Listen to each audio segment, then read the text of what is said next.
Hello everyone, welcome to my channel Bookworm, and in today's video we are going to learn about class 8 NCERT How the Camel Caught His Hump। तो ये है it's so happen book का chapter number 1 और जो ये book है उसमें जो हमारे ज़्यादातर चैप्टर्स हैं वो हैं इमेजिनेशन में। So let's start. The world had just begin and the animals were working for humans. तो इसमें हम लोगों को सीन 1 दिखाते हैं कि जो वर्ल्ड है हमारा वो अभी अभी बना है और जो एनिमल्स हैं, जो जानवर हैं, वो ह्यूमंस के लिए, इंसानों के लिए काम करते हैं। There was one lazy animal that did nothing and said nothing but hump. तो उसी जगह पर एक जानवर रहता था, बहुत ही आलसी, और वो जानवर कुछ भी नहीं करता था कभी, बस एक चीज़ ही बोलता था वो पूरे time, hump. Even the clever Djinn was at his wits and.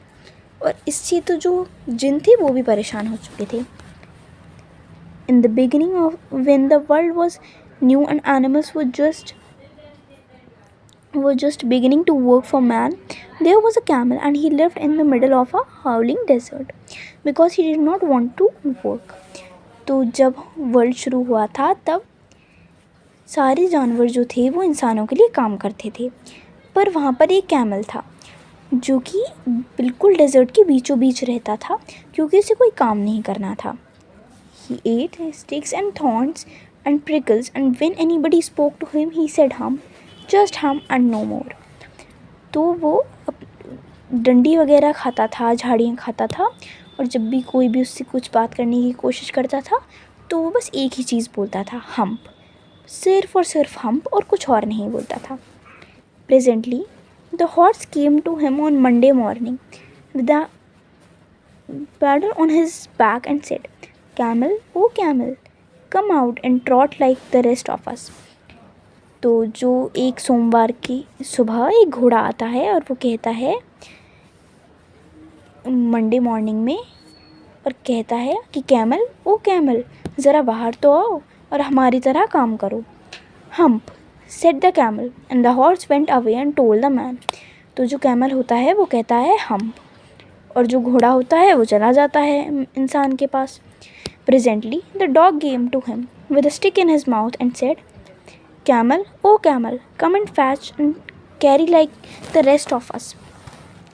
तो फिर घोड़े के बाद आता है एक कुत्ता, और कुत्ता उसे बोलता है कि कैमल, ओ कैमल, हमारे साथ चलो और हमारी तरह काम करो।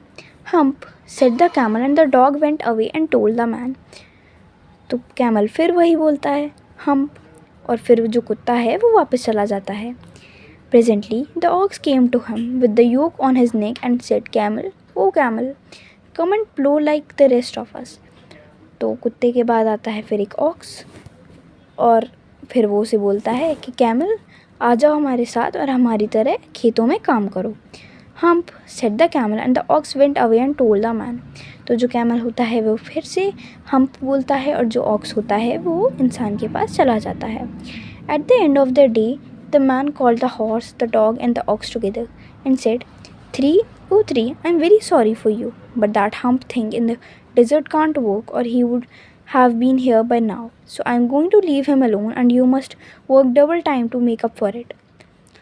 तो जब सोमवार का जो दिन होता है, जब वो दिन ख़त्म हो जाता है शाम को, तो आदमी बुलाता है उन तीनों जानवरों को, तो बोलता है कि तुम तीनों सुनो, यहाँ पर मैं माफ़ी चाहता हूँ, पर वो जो कैमल है वो पूरे दिन हम्प हम्प बोलता रहता है और कोई काम भी नहीं करता, तो मैं अब उसे अकेला छोड़ने वाला हूँ, और जो उसके हिस्से का काम है वो तुम लोगों को करना पड़ेगा। That made the three very angry and they held a panchayat on the edge of the desert and the camel came chewing cud and laughed at them। Then he said hump and went away again। तो जब उन तीनों ने जानवरों ने ये बात सुनी कि हम तीनों को काम करना पड़ेगा उस कैमल की जगह, तो वो तीनों बहुत ही ज़्यादा गुस्सा हो गए, और अब वो camel and held a panchayat on the edge of the desert, और फिर वो डेज़र्ट के किनारे पे पंचायत करने लगे। फिर जो कैमल होता है वो वहाँ पर आता है और वो हंसता है और हम्प कह के वो फिर चला जाता है। Presently there came along the Djinn who was in charge of all desert rolling in a cloud of dust. फिर आता है जिन, जो कि इंचार्ज होता है पूरे डेजर्ट का। Djinn of all desert said the horse, is it right for anyone to be idle. तो जो घोड़ा होता है वो कहता है कि जिन, क्या ये बात सही है किसी के लिए भी कि वो पूरे दिन खाली रहे और आलस करता रहे। सर्टेनली नॉट सेड द जिन। तो जिन कहता है कि नहीं, ये तो बिल्कुल गलत बात है। Well said the horse, there is a thing in the middle of your desert with a long neck and long legs and he hasn't done a stroke of work since Monday morning, he won't trot. तो जो घोड़ा होता है वो बोलता है कि हमारे डेजर्ट में, बीच में, रेगिस्तान में एक जानवर है जिसकी बहुत ही लंबी गर्दन है और बहुत ही लंबे पैर हैं, और उस जानवर ने अब तक कोई भी काम नहीं किया है। Whew said the djinn whistling, that's my camel, what does he say about it. तो जो जिन होता है वो समझ जाता है, तो वो कहता है कि हाँ ये तो कैमल है, तो उसके बारे में क्या बोलता है। He says hump and he won't plough said the ox. तो जो ऑक्स होता है वो कहता है कि वो बस हम्प बोलता है, वो हम में से किसी की तरह काम नहीं करता है और ना ही वो खेतों में भी मदद कराता है। Very good said the djinn, I will hump him if you will kindly wait a minute. तो जो जिन होता है वो कहता है बहुत बढ़िया, अब मैं उसको हम्प करके आता हूँ। हम्प करना यानी मैं उसके साथ डील करके आता हूँ, मैं उसे ठीक करके आता हूँ, अगर तुम लोग 1 मिनट के लिए रुको। अब इसमें जो सीन 2 है वो हम नेक्स्ट वीडियो में कवर करेंगे। Thank you.